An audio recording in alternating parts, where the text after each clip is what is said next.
a group of High Life workers who will be residing at the Norwood Inn in North Mankato. As essential workers in Phase 1B Tier 2 and also those living in a congregate setting, we are hoping to vaccinate as many who are interested as soon as possible.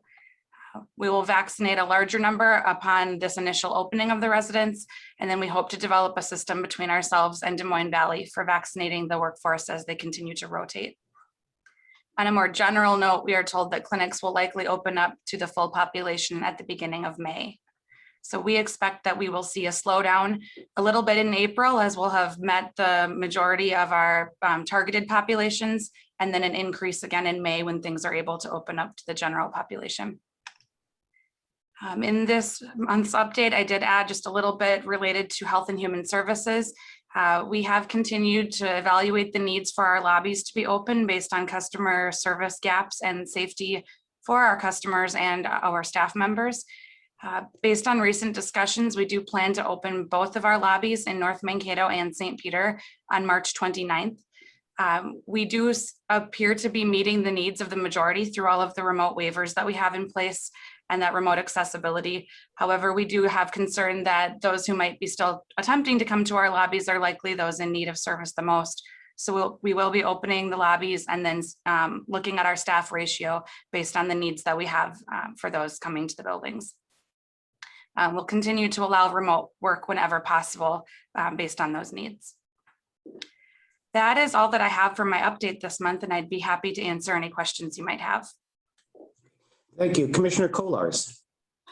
Thank you, Mr. Chair. Thank you, Cassie, for the report. When you talk about the 700 people this week in the vaccines, can you give us a sense of those who qualify, who work at Nicollet County and the various departments? What numbers of our people are getting the vaccine as they qualify? If you could outline what departments are taking the vaccine. So right now, the clinic this week will be able to serve all essential workers through Phase 1B and 1C, and that is an incredible amount of people. It is childcare, school staff, food processing, first responders, judicial workers, public transit, public health, child welfare, energy, finance, IT. It runs a very long list of people, really quite a large number in our communities and in our county employees. Many of our county employees had been on a wait list for extra vaccine at the end of clinics. So for those who have reached out and expressed interest in our surveys, we have been able to provide vaccine for the majority of county employees simply due to that wait list at the very end of a clinic to avoid waste. Same with many of our community partners who have other essential employees as well. So if we do have remaining county employees, we've been asking them to contact us directly again so that we can have them register for these essential employee clinics. I just would like to ask, are there any of our county employees who are reticent to taking the vaccine? And if so, why? I know that Director Sassenberg understands the limits to which we can have some of that discussion, but Director Sassenberg. Yes, so we have not been tracking a specific percentage of employees who are interested. We have done those surveys and had them sent out, and we have had a large number of employees request to be vaccinated. Okay. Commissioner Kemp, did you have a question? I just had a brief question of Cassie. Has your access to the supply of vaccine for the most part been meeting your needs? I know the numbers have been kind of sliding around based on availability, and I'm just curious, are we meeting our targets as best we can? Yes, I believe that we are. We did have a smaller allocation for several weeks in a row. However, this week we have, I believe, the largest allocation in the region with the 700 doses being allocated. Our hope was that by taking on some additional groups like High Life and many of our large manufacturing facilities, that we would be able to host a large clinic. Our goal had been for roughly 1,200, getting one of the Pfizer pizza boxes, as they call them. However, that was unavailable. So the 700 came a lot closer to that, though, than we had expected. And is this Moderna or what are you getting? Yes, this is Moderna. We are requesting the Johnson & Johnson vaccine for some of our other populations who we might not always be able to see twice, but we have not been successful in having that allocated to us yet. Thank you. Commissioner Lipke. Mr. Chair, thank you. Cassie, has there been any results of people who had the vaccine and say more than a couple of weeks later actually got the disease? I know that they have said there have been some breakthrough cases, which is what they're calling testing positive after the vaccine. But again, that would be a very small percentage, looking at roughly that 5% who the vaccine might not be effective for. I've seen like health alerts come out to be monitoring for that so that people can track if those symptoms are less severe or if they lead to other consequences. But I am not aware of any in our county that have been brought to our attention of anybody who has tested positive after receiving the vaccine. And the thought is on that 5%, they would maybe even get it more mild than they would have without the vaccine? Okay. Yes, Thank you. that's correct. Additional, Commissioner Kolars. Thank you, Terry. Cassie, could you zero in a little bit more on the steady pace infections in the schools? Sure. So the number of our cases hasn't gone up significantly since school went back to in-person. We are continuing to see a steady amount of cases, though, simply due to the increased interaction at schools, school-related transportation, like lengthy time spent on buses or sporting activities. So really the increase that we're seeing are the number of people exposed just because of those safety precautions that people are taking. If somebody does test positive, for instance, on a bus, and we're unable to know a seating arrangement or how long people were on a bus together, then the entire bus would be quarantined for 2 weeks as opposed to a handful of people. So higher amount of exposures, but related to an increased focus on that safety. Thank you. Additional comments or questions? Well, Director Sassenberg, I feel like I'm almost a broken record in thanking you and your department because you all are doing a fantastic job. And I'll return to that point in a few minutes. I have no questions at this time. And thank you for your time today. Is there anything that you wish to add before we move on? Nope, I think that completes my update. Thank you. Great, thank you.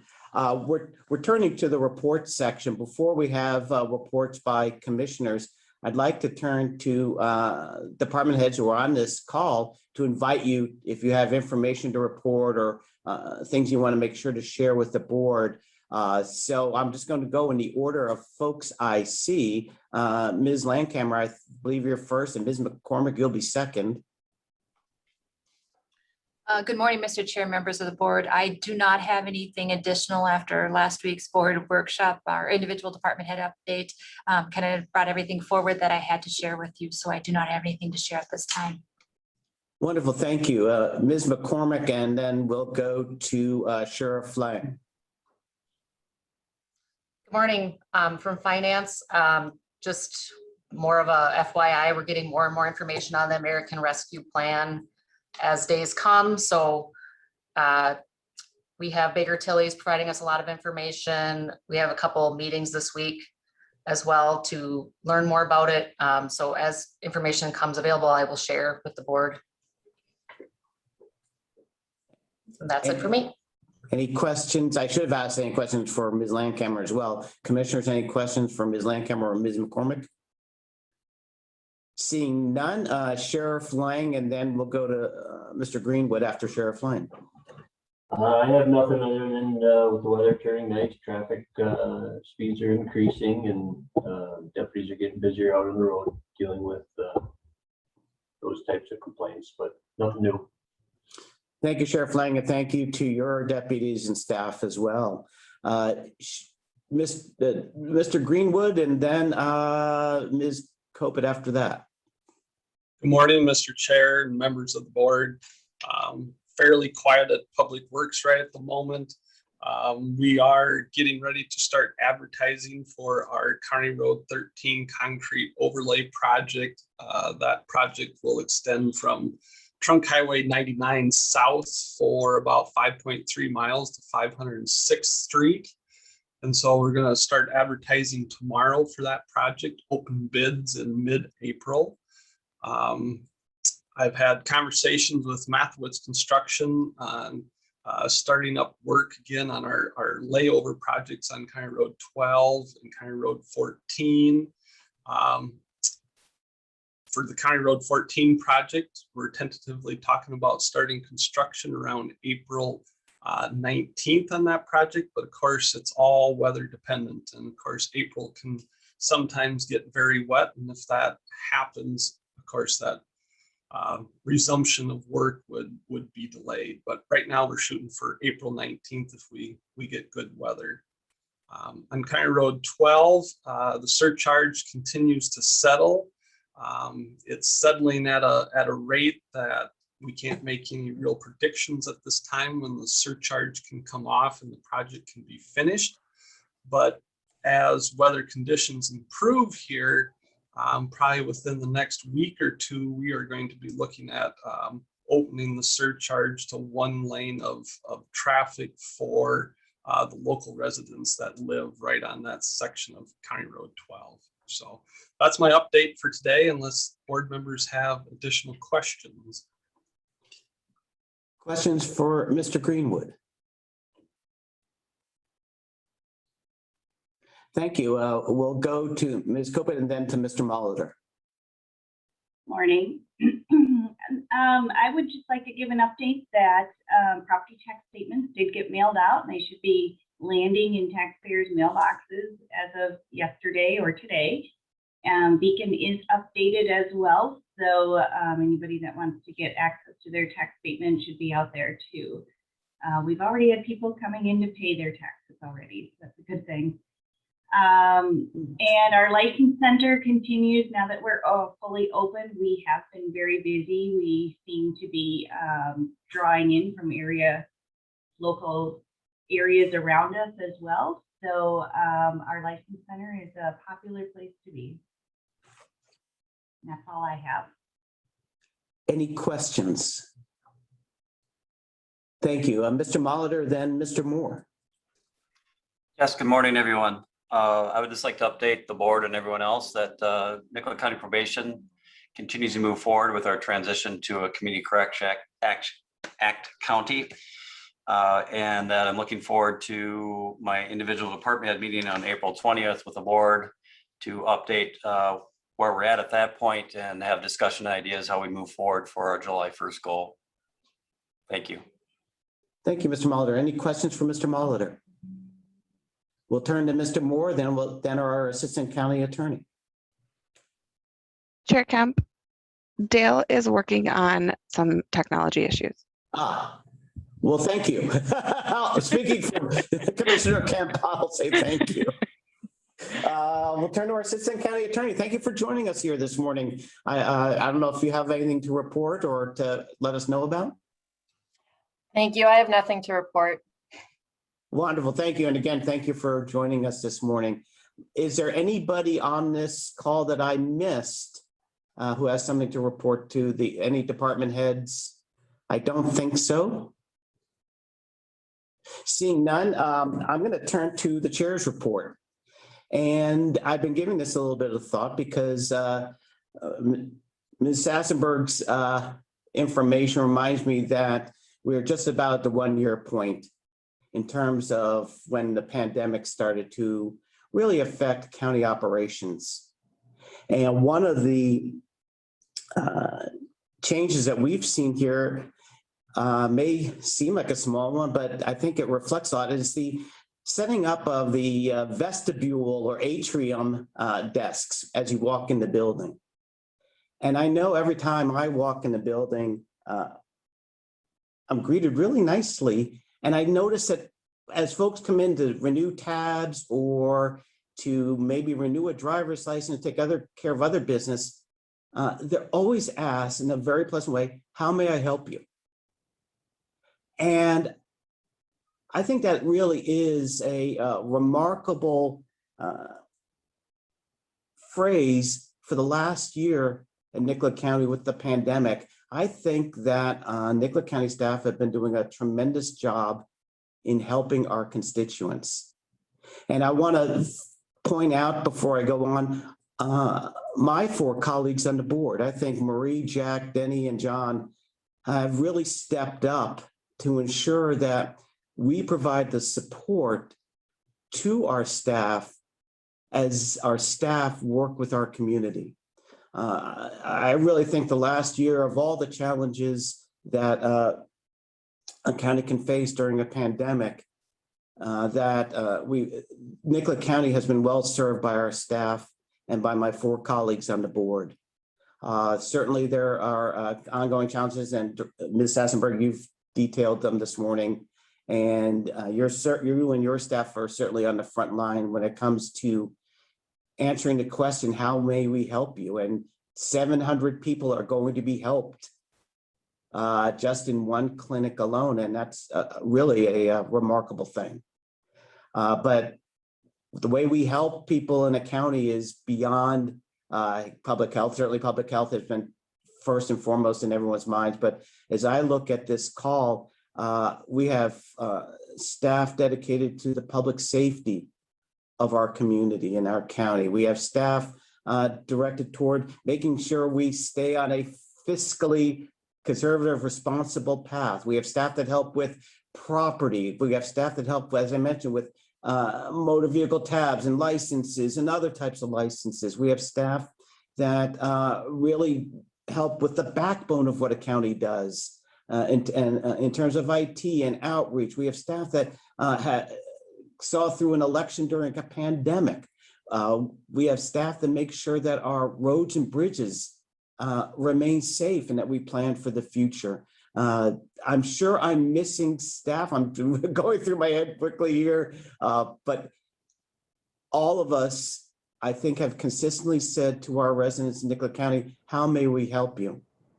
So I'm going to end my report with saying to Nicollet County staff, on behalf of the commissioners, we too ask the question, how may we help you? How may we help you as employees of what I think is the best county in the state? How may we help you do your job and serve the residents of our community? We mean that every day, and please let us know how we can support you. That's into my report. I'll turn to Commissioner Drannell. Department head and board workshop, and I believe that was it. Okay, great. Thank you. Commissioner Kolars. Harry, thank you for the remarks. Grateful that you put those into words, and we all feel that way. CHS personnel, area transportation planning, Minnesota Valley Action Council, our workshop, our special board, TDS, Rita, and today's board meeting. Thank you. Thank you. Commissioner Lipke. Yes, went to the Cortland and Bernadette Township meetings on, well, would have been the same day as our last board meeting, excuse me. Went through an extension hiring. Well, we narrowed it down to 6 applicants for further interviews. Went to the workshop, the special meeting, and the yesterday was the Rural Minnesota Energy Board. Is Cassie still on? Yes. Cassie, a question. Just to put this 700 into perspective, how many people were vaccinated at that pilot vaccination in North Mankato where I was? I'm trying to think back. I believe it was 1,000 each of the 2 weeks. So 500 a day. Yes, 500 to 600, depending on the flow. Okay. So you're going to have a lot of people. So thank you. Thank you, Commissioner Lipke. Commissioner Kemp. As far as housekeeping is concerned, since our last board meeting, I participated in the statewide Emergency Communication Board's Finance Committee, AMC Executive Committee meeting for public safety, Workforce Joint Powers, our department head meeting, our special board workshop, and our county board workshop. Again, I thank you, Terry, for your many, many kind words. I'm unable to generate more kind words because everything our staff has been doing has been top shelf. I'm so incredibly proud of all the work they've done, and can never generate enough thank yous to the staff. And in a lot of respects, I think we also need to thank our citizens because they've been supportive. They've been willing to make changes and adjust their expectations of us at times also. And I think that's very important because we all are working as a team. And I'm very, very proud of that. It's something that's incredibly important, but I also appreciate the fact that the communications that is coming from our offices and in as many ways as we can come up with to communicate with our citizens appears to be effective and appears to be working. And so, again, thank you all that make all of that happen all the time. Thank you. Well, thank you, Commissioner Kemp, and that's an opportunity to remind me that, you know, there's so many people who contribute to this effort, keeping, and even here in this building, keeping this building running enables us to keep, and all the changes we had to make, that it's truly been a team effort. Folks, I'm not aware of any commissioner meetings or conferences, but I'll open it up in case I'm missing something. Seeing none, I'll invite a motion to approve per diems and expenses. Kemp would make the motion. Second, Kemp moves, Kolar seconds. Abby, if you would take the roll, please. Kemp, Yes. Kolars, yes. Drennel, Yes. Libke,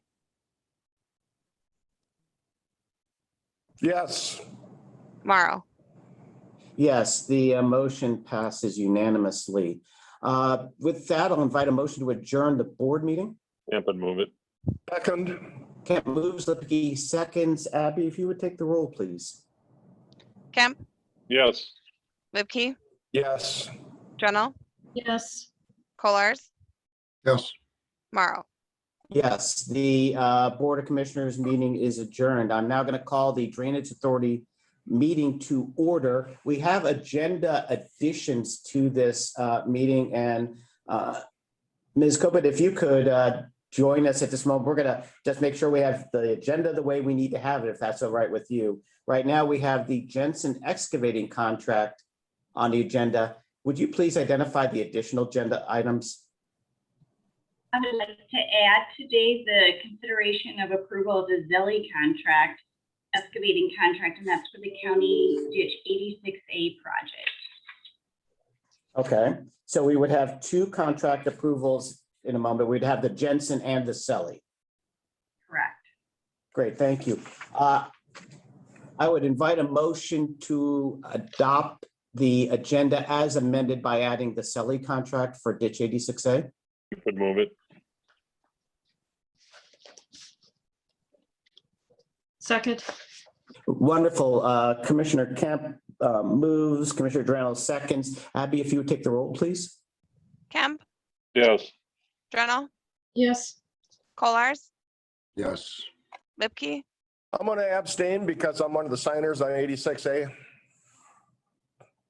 Morrow. Yes, the motion passes and Commissioner Lipke abstains. We'll turn to consent agenda. I know of no changes to the consent agenda. Do we have a motion to approve the consent agenda?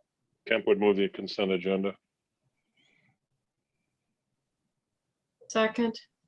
Kemp moves, Drennel seconds. Abby, if you would take the roll, please. Kemp, Yes. Drennel, Yes. Kolars, Yes. Libke,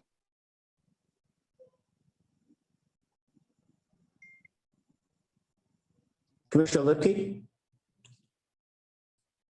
Is 86A in the consent agenda now? No, it's No. just the No. minutes of the March 9th, Okay, 2021 meeting. Then Okay. yes. Morrow, Yes, the consent agenda is approved. We're now going to turn to the first of the two contracts, the Jensen Excavating contract for County Ditch 77 Lateral 2. Ms. Copeland. Thank you, Mr. Chair. If you recall, the Jensen Excavating and Trucking contract was awarded on February 23rd, 2021. This is for the County Ditch 77 Lateral 2 Improvement Project. Just a little refresher, this is the contract amount was $287,906.38. And this contract, the substantial completed date is November 30th, 2021. So I am looking for a motion to approve the contract. This contract, I should add, it has also been reviewed by our county attorney. Wonderful, thank you. I'll move. Campbell second. Lipke moves, Kemp seconds approval of the Jensen Excavating contract on CD 77 Lateral 2. Any discussion? Jackie, these were the same terms we talked about a couple of weeks ago then, right? Correct, yep. Okay. Thank you. Thank you. Additional questions or comments? Seeing none, Abby, if you would take the roll, please. Lipke, Yes. Kemp, Yes. Dreno, Yes. Kolars, Yes. Morrow. Yes, the motion passes. The Jensen Excavating contract is approved. We'll turn to the Selly contract. Ms. Copeland. Thank you. So this is the same thing. This is on County Ditch 86A. This bid was approved by the county board just on March 9th, 2021. Contract has been prepared. The contract amount is $60,014.50. And the substantial completion date on this portion of the 86A project is September 30th, 2021. This contract has been reviewed by our county attorney, and I will be asking for a motion to approve this contract as well. Kemp would move approval of the contract. Drentel will second. Thank you. Kemp moves, Drano seconds the motion to approve the Selly contract for Ditch 86A. Any discussion?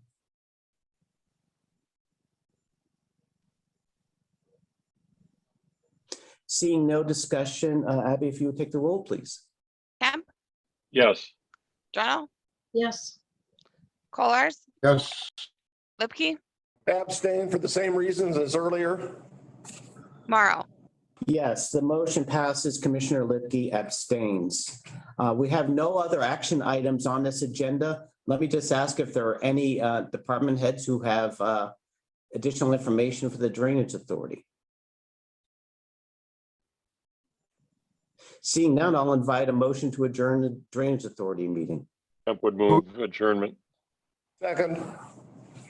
Kemp moves, Lipke seconds. Abby, if you would take the roll, please. Kemp, Yes. Lipke, Yes. Dreno, Yes. Kolars, Yes. Morrow. Yes, the Drainage Authority meeting is approved. Everyone, thank you very much for your participation and your leadership today. Very grateful to all of you. Thank you, Terry.